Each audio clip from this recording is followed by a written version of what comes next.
បងប្អូនថ្ងៃនេះមានម្ដើម5អំពែអើយ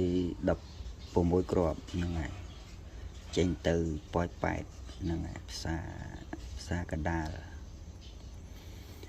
ភ្ញៀវគាត់កំងឥ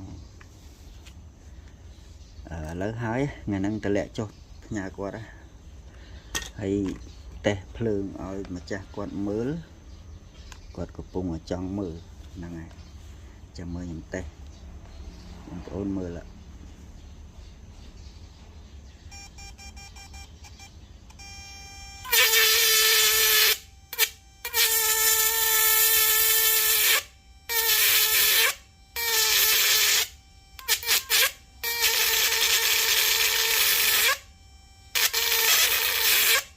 អូខេ